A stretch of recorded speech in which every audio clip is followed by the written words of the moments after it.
Қайырлы күн әріптестер. Бүгін сіздерге сабаққа қатысты сыныптан тыс іс-шараларда қолданатын өте оңай жасалатын қосымша Jeopardy Labs қосымшасын таныстыратын боламын. Ең әуелі өздеріңіз іздеу жолағына Jeopardy Labs деп теріп қойсаңыздар, осындай парақша ашылатын болады. Мен бұның атауын төменгі жақта сілтемені қалдырып кететін боламын. Осы парақша ашылғаннан кейін сіздерде осындай күйде тұрады. Кейде ол ағылшынша болуы мүмкін. Сондықтан ағылшынша шыққан жағдайда мышканың оң жағын басып перевести русский деп шығып тұрады. Сосын бетіңіз орыс тіліне аударылатын болады. Оған ешқандай тіркелмей-ақ тегін жасауға болады. Ол үшін сары жолақта тұрған «Создайте опасный игру» дегенді басамыз. Опасный игруды басқаннан кейін, содан кейін төменгі жақта «Создайте пароль» деп тұрады. Өздеріңіз келген парольді енгізіп қосылсаңыздар болады. Сіздерде жаңа ойын беті ашылып, жаңа парақша шығады.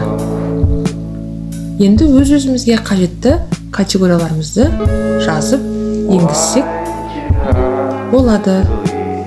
Төменгі жақта олардың ұпай сандары, мысалы бірінші категорияға музыка болуы мүмкін, тұлғаларға байланысты сұрақтар болуы мүмкін. Яғни бұл ойын 21 ғасырдың көшбасшысы деген ойынға ұқсас болып келеді. Әртүрлі категорияға бөлуге болады. Міне өздеріңіз көріп тұрғандай сары тік төртбұрышты шығып тұр ғой. Сол жерді басып, артық бағандарды алып тастауға да мүмкіндік бар. Әр категорияға сәйкес ұпай сандары көрсетілген. Және бірінші жүздікті ашатын болсақ, сұрақты енгіземіз. Жүздік қарап отырсаңыздар ең оңай сұрақ. Қазақтың ұлттық аспабын атаңыз деп сұрақты көрсетесіз. Ал екінші жаққа сұрақтың жауабын жазасыз. Дәл солай екінші, үшінші сұрақтарды әзірлеуге болады.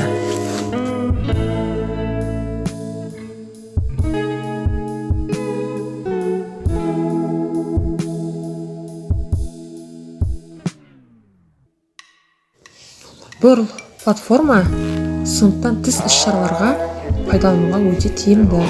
Назар қойып тыңдағандарыңызға рахмет.